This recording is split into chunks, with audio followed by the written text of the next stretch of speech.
கிட்டத்தட்ட 29 வருஷம் கழிச்சு பாகிஸ்தான் மண்ணில் ஒரு ஐசிசி தொடர் நேற்று நியூசிலாந்து பாகிஸ்தான் 2 அணிகளுக்கும் இடையே நடந்திருந்துச்சு. ஸோ இந்த ஆட்டத்தில் பாகிஸ்தான் ஏற்கனவே ட்ரை சீரீஸில் நியூசிலாந்து அணிக்கு எதிராக அடி வாங்கியிருந்தாலும் இந்த ஆட்டத்திலேயாவது ஜெயிக்கலாம் அப்படின்னு நினச்சாங்க.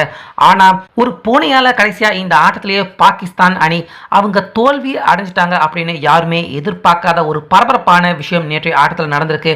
ஸோ இதை பற்றி பாகிஸ்தான் முன்னாள் கேப்டன் பாபர் அசாம் அவர் வெளிப்படையாக பேசியிருக்காரு.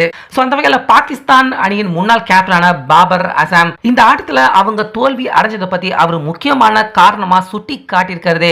டாஸ் ஜெயிச்சு ஃபர்ஸ்ட் நாங்கள் தான் பேட்டிங் பண்ணியிருக்கணும். நியூசிலாந்து அணி அவங்கள பேட்டிங் பண்ண விட்டு நாங்கள் ரொம்ப பெரிய தவறு செஞ்சிட்டோம். அது மட்டும் இல்லாமல் நியூசிலாந்து அணி அவங்களுடைய ரன் வேகத்துக்கு 300 ரன்கள் நிச்சயமாக அவங்கள அடிக்க விட்டுருக்க கூடாது.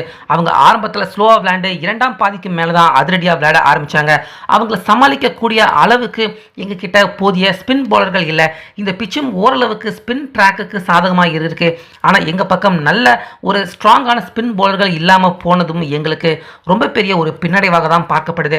அதே போல இரண்டாம் பாதியில் நாங்கள் ரன் சேசிங் பண்ணிக்கிட்டு இருக்கிறப்ப நியூசிலாந்து அணியின் ஃபீல்டிங் அபாரமாக இருந்துச்சு. ரிஸ்வான் கேட்சை பிலிப்ஸ் அவர் பிடிச்சது இந்த டோர்னமெண்ட்லேயே சிறந்த கேட்ச் அப்படின்னே சொல்லலாம். ஸோ ஓவரால் எங்களுடைய போலிங் பெருசாக இல்லை, மிஸ்ஃபீல்டிங்கும் இருக்கு. முக்கியமா 300 ரன்கள் நியூசிலாந்து அணி அவங்களை அடிக்க விட்டது தான் எங்களுடைய தோல்விக்கான காரணம் அப்படிங்கிற மாதிரி பாபர் அசாம் அவர் சொல்லியிருந்தாரு.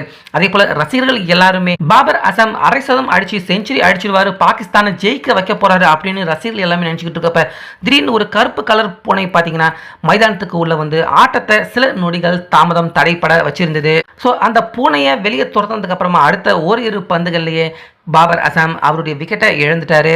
ஸோ இதை பார்த்த ரசிகர்கள் எல்லாருமே கருப்பு நிற ஜெர்சி அணிஞ்ச நியூசிலாந்து அவங்களுக்கு சாதகமாக உள்ள வந்த கருப்பு கலர் அந்த பூனையால் பாகிஸ்தானுக்கு நேர்மறையாக ஆட்டம் திரும்பி அடுத்த சில பால்கள்லேயே நல்லா விளையாண்டுக்கிட்டு இருந்த பாபர் அசாம் அவரும் அவுட் ஆயிட்டாரு. அந்த பூனையால் தான் பாகிஸ்தான் தோத்துருச்சு அப்படின்னு பாகிஸ்தான் ரசிகர்கள் சில பேர் பூனை உள்ள வந்தது பாபர் அசாம் அதனால அவர் அவுட் ஆயிட்டார் அப்படின்னு தோல்விக்கான காரணமா இதையும் பாகிஸ்தான் ரசிகர்கள் சில பேர் சொல்லிக்கிட்டு இருக்காங்க.